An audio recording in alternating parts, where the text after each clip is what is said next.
A lot of people don't actually know this information, but yesterday the Switch 2 quietly saw a brief price drop of $50 from one of Nintendo's biggest worldwide retail partners. Now look, on its own a discount is nothing, but Nintendo hardware very rarely goes on sale, and right now of all times is particularly unusual. We're in the middle of summer break, the one stretch of the year where a console like this is supposed to sell itself to parents who have kids off from school looking for things to do. A price cut showing up right now when demand should be peaking usually means something is already happening beneath the surface. Well, there is, and this morning we just got the numbers behind it. A new S&P Global forecast projects worldwide console shipments will drop almost 20% this year. And here's the twist: the Switch 2 isn't the only console in trouble. In fact, as the newest console on the market, the Switch 2 is actually the one propping the whole industry up, which is exactly why signals of weaker demand are scarier than they look, because when even the strongest console is slipping, then that means the floor under the whole industry is a lot lower than anyone expected. So today let's dive into the explanation behind the Switch 2 discount, the forecast number that shows how deep this collapse is for the entire industry, and the one company that looked at all of this and somehow chose to make things dramatically worse for themselves, and I bet you can guess who that is. Now really quick, this is not an ad. In fact, it's kind of the opposite. I really need to thank you guys because you guys hyped my recent PlayStation video to be number 31 in the entire United States, and yesterday we just hit 40,000 subscribers. So the support on this channel lately has been absolutely insane, and I'm incredibly grateful, frankly, and I don't know what to say other than thank you genuinely. If you've ever liked a video or used the hype feature, it really helps out channels like mine a ton. So if you haven't done that on this video yet, consider doing it down below if you're enjoying the video. All right, let's jump right in here. This was posted over on Nintendo Everything yesterday. You can now save $50 on a Nintendo Switch 2 game bundle ahead of price increase. The article goes on to say that a new sale is running on Amazon, which can save you $49 if you want to be exact, on a brand new Switch 2 system, which includes a game with purchase. Either Mario Kart World, Donkey Kong Bonanza, or Pokemon Pokopia are the bundle options. This is the bundle that has been around for a while now. And then they point out that the Nintendo Switch 2 price increase is happening on September 1st, which means this might be your last shot at a nice little deal here on the Switch 2. But the question that this article doesn't ask is, why would Amazon be doing this? This is not for Prime Day. This is not for some sort of holiday. This was just a random Tuesday, and they dropped the price of the Switch 2 by $50. Now, as you guys know, I like to do a little bit of investigation here. Okay, I just wanted to make sure that this was actually a real thing. So the discount for the Switch 2 was added in your cart. Okay, so it was not reflected on the actual page, but here you can see that I went ahead and I dropped it into my cart here. It says $449 with a $49.01 discount applied. It shows up in the top right corner here. So the article is telling the truth, although at least at the time of recording this, it looks like this deal is already over one day later. So it looks like Amazon reached their quota pretty quickly for the Switch 2, at least the sales that they were trying to get with this, or maybe it was some sort of mistake, or maybe they just meant to put this sale on some other bundle and they didn't. I don't know actually what the deal is here. Amazon didn't say anything. They just randomly dropped the price for 24 hours. So this begs the question, why are they dropping the price? Why right now of all times? There's just no reason. And I think a lot of Nintendo fans would look at this and say, oh, well, it's just, you know, it's just to give you a good deal. And if you take a business 101 class and you spend at least 10 minutes in that class on the first day, you will learn that companies don't do that ever. They never, ever.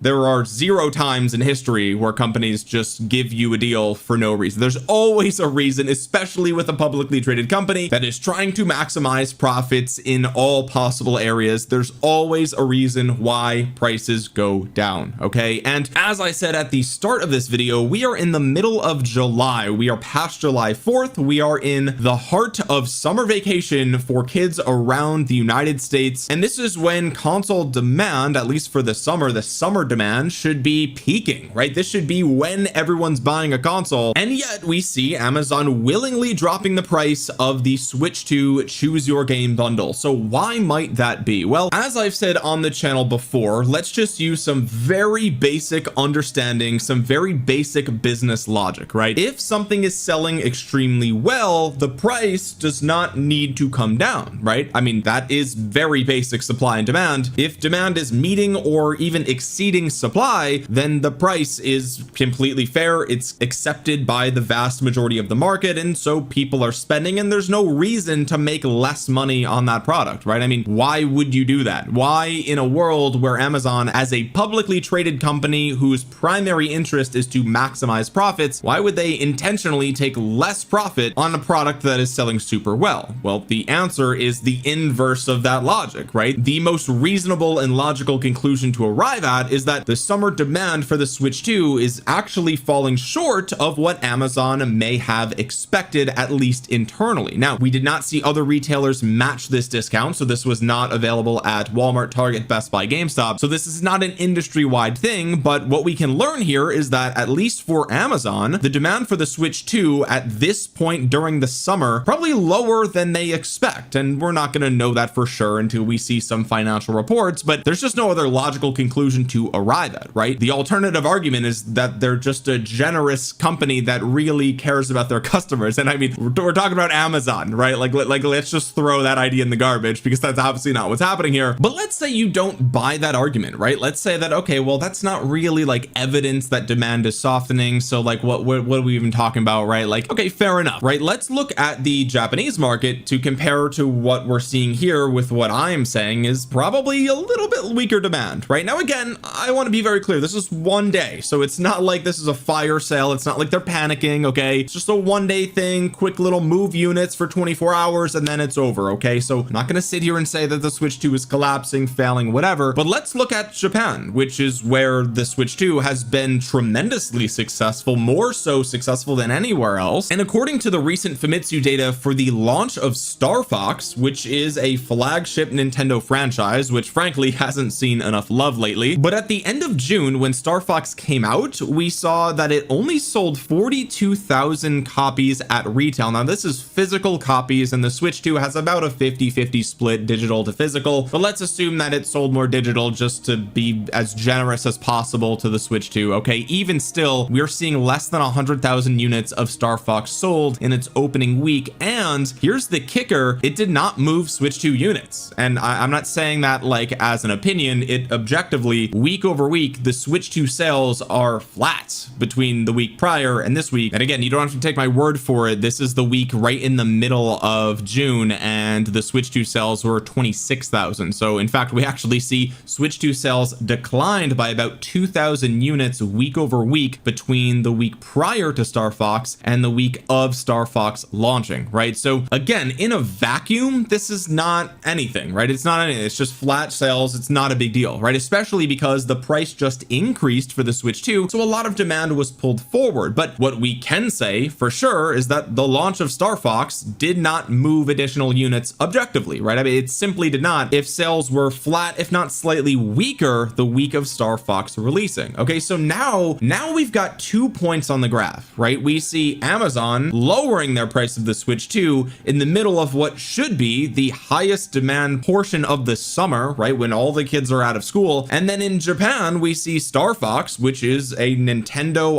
IP. This is a Nintendo franchise that hasn't seen love lately. It gets its debut on the Switch 2 and doesn't move additional units, right? So if a first-party Nintendo game launch can't move sales in Japan, and in the Western market, we're seeing giant retailers like Amazon dropping the price briefly to move even more units because presumably unit sales were weaker than expected. I mean, that's the only logical reason they would do this. Then the reasonable conclusion to arrive at is that demand for the Switch 2 right now at this moment in time, okay, and let me be clear, I'm not saying the Switch 2 is failing. I feel like every time I talk about the trajectory of the Switch 2, Nintendo fans get confused and think that I'm saying the Switch 2 is a failure. That's not what I'm saying. What I'm saying is the trajectory of the Switch 2 is actually declining rather than increasing, right? And we'll talk a little bit more about that later in the video, but I think the reason for this is actually pretty clear, right? I mean, if you just take a step back, let's ask ourselves, why do people buy consoles, right? Why do they buy consoles? The answer is for the games that are there. And over the last, 6 to 9 months, if not longer, I can't even recall how long I've been saying this, but we don't see a massively successful game system for the Switch 2 for the Western markets, right? We see Pokopia was more successful than they expected, but that came out at the beginning of March. Okay, so we've got all of March, April, May, June, now halfway through July. We're like nearly 5 months out from the launch of that game.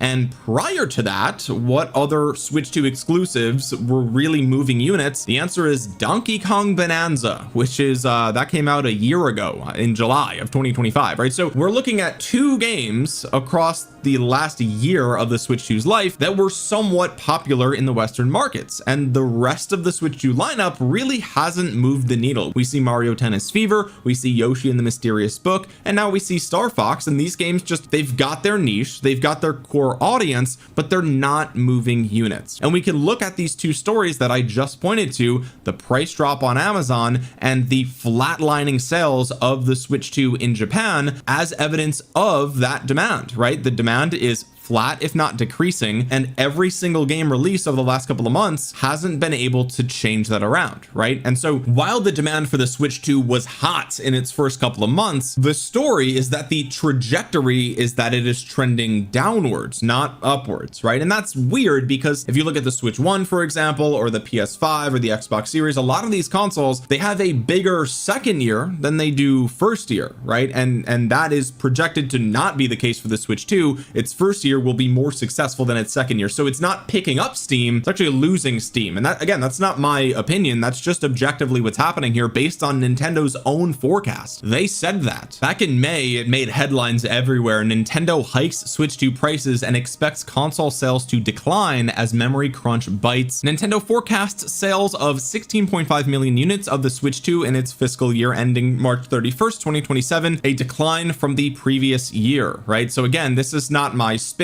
this is not my opinion. Nintendo came out and said, yeah, Switch 2 sales for the second year probably going to be lower than they were the first year. Now, that's not to say that they won't still match it or exceed it. They totally could, right? Depending on demand for whatever they've got coming down the pipeline. Right now it's Ocarina of Time, although we haven't actually seen any gameplay and we don't have a release date yet, but at least we know it's coming, right? But the answer to all of this, right, and I think the bigger picture, and this is what I said at the beginning of the video, the story that's happening underneath all of this, it's not just exclusive to Nintendo, and we know that now because this report came out today on July 15th. Global console shipments forecast to fall 19.5% in 2026. Worldwide home console shipments from Nintendo, Sony, and Microsoft are forecast to fall almost 20% in 2026 to 33.9 million units, according to a July 2026 forecast from S&P Global Market Intelligence Kagan. The decline would follow a 13.5% increase to 42.1 million units in 2025 when the launch of the Switch 2 increased annual hardware sales. So it's not like this is just resetting back to baseline, right? It's actually falling below that. It goes up by 13.5% and then falls by 19.5%, right? Like that's the trajectory. Again, that's what this whole video is about. The trajectory is clearly in the downward direction. Kagan linked the expected decline to higher console prices, aging Xbox and PlayStation systems, a limited software schedule, and increased memory and storage costs. The memory shortage affecting gaming hardware has been tied to rising demand from artificial intelligence data centers, which has tightened component supplies and increased costs for consumer electronics. For now, the market faces a compounding problem: hardware that is either too old or too expensive for the median consumer, a software slate that is thin outside a handful of tentpole releases, and a macro environment that keeps any meaningful price relief off the table. And this exact statement right here, this quote, is everything all in one perfect sentence, okay? Because we actually see that with all of these consoles right now, and especially with the Switch 2. They're announcing again the price increase in September, and what I've been saying for at least almost a year now, if not a year, is that the release schedule of games is light for the average consumer. Okay, the niche gamers, they might be happy with what's coming down the pipeline. Fire Emblem, for example, like there are games coming out. I'm not saying there's zero games. What I'm saying is there aren't the games that the average consumer are looking for. Okay, the 3D Mario, no announcement. The next Pokemon is end of next year probably, and the next new Zelda is again no announcement. We've got Ocarina of Time, but that's a game that came out in the 90s, right? So the average consumer is looking at a console that is expensive and getting a price increase increase and saying, well, I don't actually have a reason to even buy it, so what's the point, right? And then on top of that, you've got retailers like Amazon looking at the current price and saying, well, wait a minute, it's actually not even selling to our expectations at the current price, so we need to lower the price to move sales before they raise the price. So we've actually got two competing narratives here between the retail data and the console manufacturer data, right? We've got Nintendo saying, and not just Nintendo, we've got Sony and Microsoft with Xbox saying, hey, we're raising the prices because of the cost of components. And then on the retail side, which is the demand side, by the way, they're saying like, well, people aren't really even they're not even really buying it at the levels we would expect them to at the current price, right? So we kind of have to lower the price, not raise the price. And so that's the current situation that the gaming industry finds itself in. And with both of these forces pulling in the opposite directions, well, I mean, what happens to a rubber band when you pull it in two directions too hard? It eventually snaps, right? It just can't. The industry cannot support this current environment, and that is proven with what we see here with the console shipments dropping 19.5%. But then there's the wild card of GTA 6, right? A lot of people are looking at that release in November and saying, well, that's going to save the game industry this year because the demand for that's going to be so high that everyone's going to rush out and buy a new Xbox or PlayStation, especially for the holidays, and that's going to bring demand through the roof, right? And like maybe, but Kagan, as they say here, expects the game to support console demand, but does not project that its release will fully offset higher hardware prices and the age of the current systems, right? So even this analyst company, which by the way, their job is to predict this stuff, okay? So we can sit here on the internet and hypothesize things, but like they are in the industry, they have the data, they've got the numbers, they literally do this for a living, okay? This is not some fun little hobby for them. This is not purely how they feel. This is what they know based on the industry as a whole and all of the data that they have. And even they are saying like, look, big as GTA is, it's not big enough to actually save the gaming market at this point in time. And then on top of all of that, this is just the sprinkles on top, right? We've got rumors of a switch to OLED already, this is news that came out yesterday, okay? There are rumors that Nintendo has been basically reaching out to or talking to Samsung regarding the possibility of an OLED edition of the Switch 2. And really, we saw the OLED come, I think, about 4 years into the Switch 1 life cycle, right? And so the idea of an OLED Switch 2,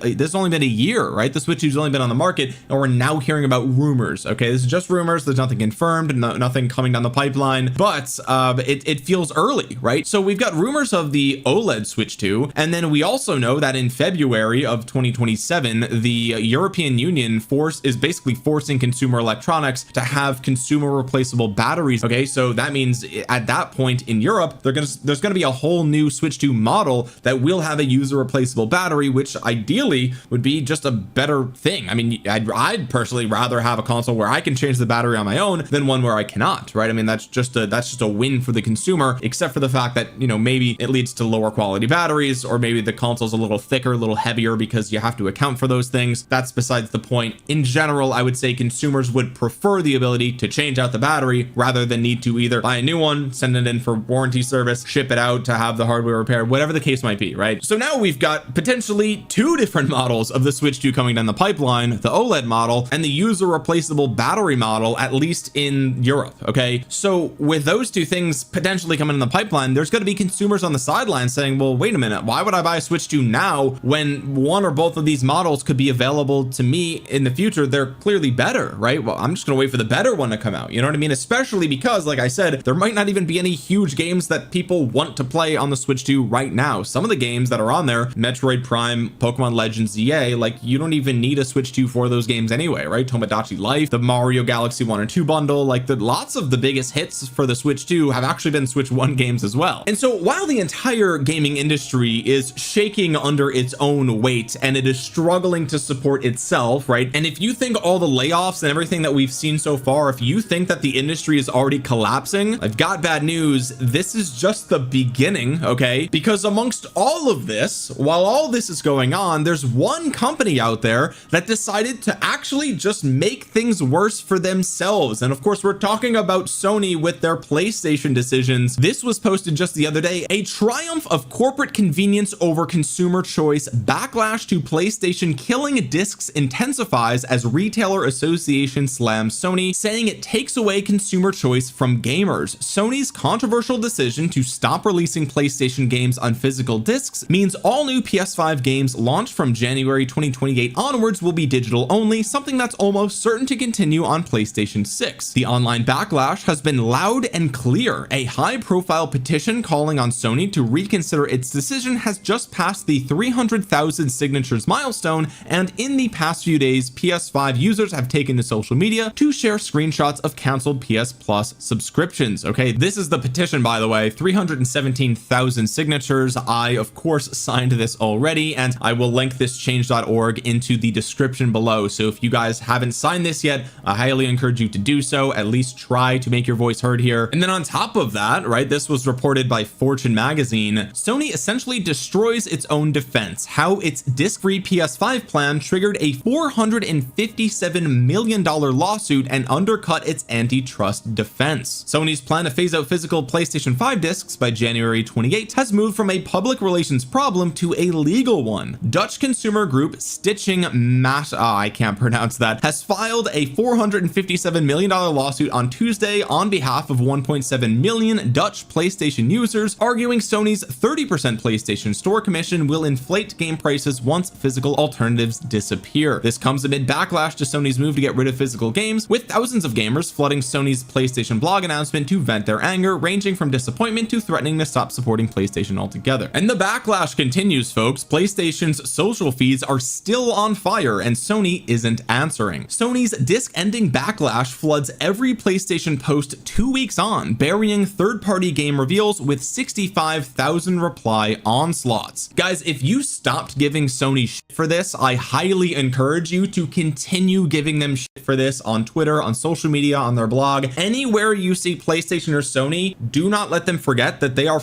up. Okay, make this a PR nightmare for them. Every single game they try to promote, bury it in comments about physical media. Fuck that. Okay, genuinely them. Genuinely, they deserve to be buried in the dirt for this. And if I were a developer or a partner of Sony or PlayStation, I would genuinely be furious that you've trusted Sony and PlayStation to promote your games and your products and have a positive environment around gaming, and they've done the complete opposite, right? If you are a publisher or you are a partner of Sony and PlayStation, they're spitting in your face. They're saying, hey, we don't care about our social media environment, we don't care about the success of your games, we have made a decision that is directly impacting you as our partner. Okay, any developer relying on PlayStation's promotional channels right now faces a specific indignity. Months of careful work drowned under thousands of comments about Blu-ray discs. Sony announced in early July 2026 that physical disc production for all PS games ends in January 2028. Communications director Sid Shipments called the move a natural direction. According to the PlayStation blog, the backlash was immediate. 2 weeks later, the backlash has spread across every Sony affiliated post and platform with no signs of cooling. Now, over the last 5 trading days, Sony as a stock is down 1.89%. I wouldn't say that that's massive, right? I mean, it's not a huge drop here, so I'm not going to say that the backlash is at least affecting their stock price, but I encourage you guys to continue making them feel bad for this decision, because this is a bad decision. There is no win here for the consumer. Prices will go up, your choices as a consumer go down, and that's it. You simply lose.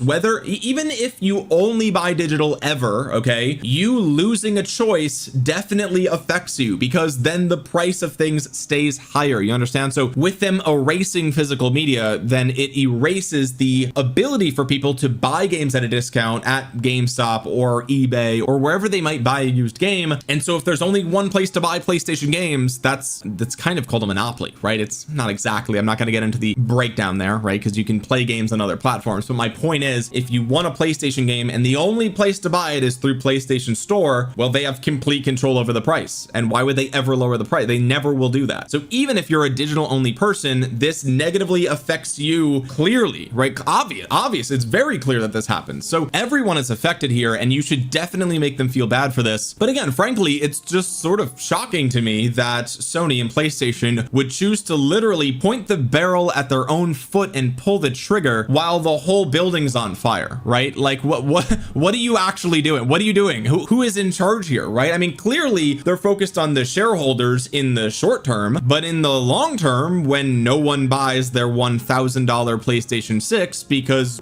who's gonna buy it, right? I mean, really think about it. Why would I buy a PlayStation 6 if it's digital only when I can just play games on Steam, right? Like at that price point, it doesn't make any sense. Steam is objectively a better platform. It's been around for longer. It has fewer risks associated, or you just use GOG. Really, I mean, if you want to actually sort of own your digital media, GOG is the way to go, clearly, right? So objectively, there is no competitive advantage to the PlayStation 6 at all, unless they release really good exclusives. And if the PS5 is any indication of the future of exclusives for PlayStation, it's going to be very light, to say the least. Okay, there's going to be very few exclusives on a PS6, if any. So there's just no reason. Like, it is just objectively better to not buy a PS6. The only real reason would have been physical media, ironically, right? I mean, that's why I have a PS5. That's why I buy PS5 games. And yes, I buy the games that are actually on the disc, not just a little partial data and then install them. Most games are actually on the disc. A lot of people are spreading misinformation about that. For those of you that don't know, Does It Play is a very valuable resource for finding out if games actually work offline or not. And for the PlayStation specifically,